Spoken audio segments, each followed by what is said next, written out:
What if I told you that every speech you've ever given, every poem you've ever recited, every I love you, every I hate you is nothing more than controlled breathing?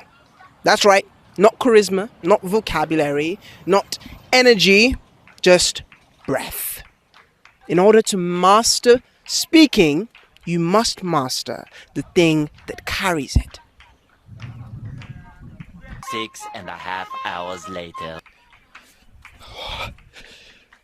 Oh my goodness, I had no idea this hedge was that long. But like I said, speech is nothing but controlled breathing. And that's why I'm trying to catch my breath as I'm saying this to you now. So, people spend years practicing vocabulary, rhetoric, charisma, and hand gestures, but they fail to recognize something that's the fundamental aspect of speech itself. Nobody talks about this. Breath, except me, the poet on fire, because you cannot fan a flame without oxygen. So, as a spoken word artist and a public speaker, I've become increasingly more convinced that speech is more about breath and airflow than people give credit for.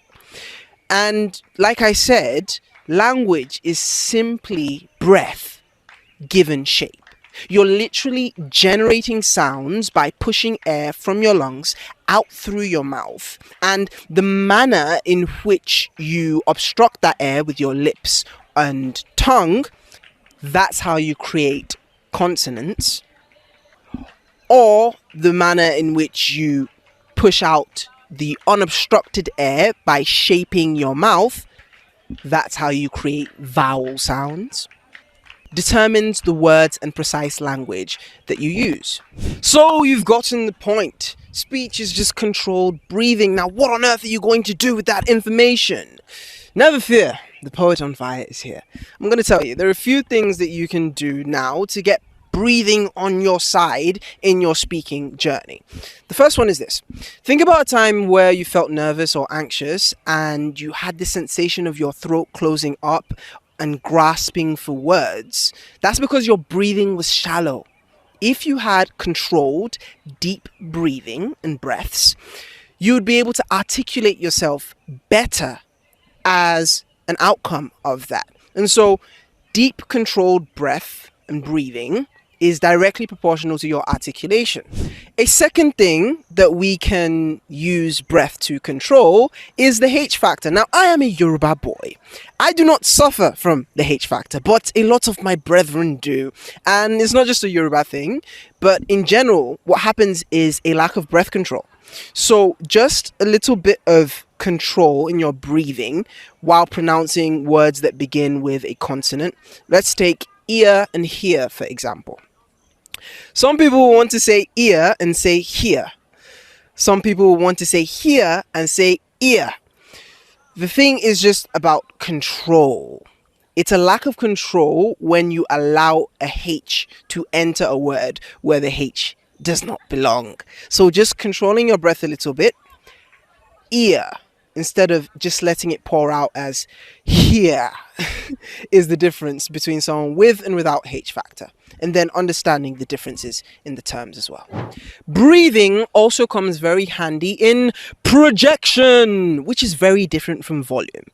You've all had a scenario, I hope, where someone is shouting at the top of their lungs, but it doesn't carry very far. Only those around them can hear them. But then other people can speak calmly and it carries across a distance. That's what accurate and correct breathing allows you to do. Now, if you push from your diaphragm and not from your throat, your voice carries further. Let me give you an example. Hi! That was pretty loud for my cameraman. But for people outside of this periphery, this area, they wouldn't have heard that. But if I say, hi, that would have carried a lot further and I didn't strain myself as much. The first one came from my throat. The second one came from my diaphragm. You could even see I took a breath in. Hi. It pushes from your diaphragm. So the correct use of breath allows you to be able to speak with good projection, and so your voice carries further. Now, don't stop there. There's even more that you can do with breathing and breath to help your speech. I bet you weren't expecting this much on breathing in speech, but that's why I'm here, innit? Okay, so moving away from the act of speaking itself, we can use breath work and breathing to calm ourselves down and remove the nerves, remove the anxiety, and allow us to speak better and more articulately. So there are 3 methods I'm going to talk to you about today. 1 I've mentioned before, 2 you probably haven't heard of before or haven't heard them in this form, and it goes like this. The first one I'm going to talk about is something called the physiological sigh. You might have seen it on TikTok, a song called Dr. Andrew Huberman talking about it. And this is a method of reducing your cortisol, reducing your stress hormone, where you take a deep inhale through your nose, and then as you're just about to finish that, you take another short inhale through your nose, and then you take a deep breath out through your mouth. Something like this.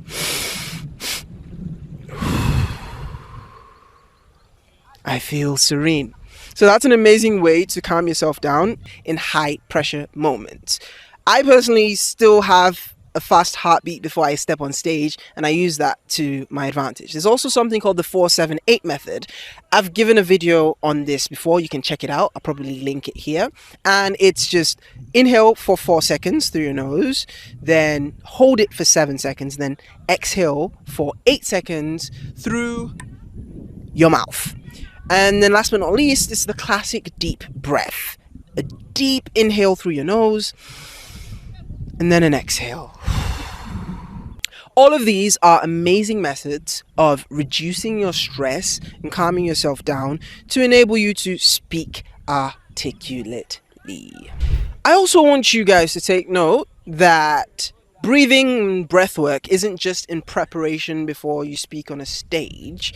It's an entire mechanism for an enhanced way of being. And if you want to explore breath work beyond public speaking and breath exercises for nervousness and anxiety, you should look into someone called Wim Hof. He is an expert in this field, and I've been practicing some of his breathing techniques in just my day-to-day activities, and honestly, it's a game changer. You can feel the oxygen flowing through you like electricity, and you just become more productive, better emotional control, better energy, and that helps with your speaking, with your performance, but it also helps you as a functioning human. So take note of that. That's all, folks. Now you understand the importance of breathing and breath to your speech. Make sure you subscribe, follow me on all social media platforms. Let me know what you think in the comment section, and join me here next week. Every week we are exploring the science of speaking and poetry. That's all for now. And remember, every breath counts. So make your next ones powerful. Peace, love, progress.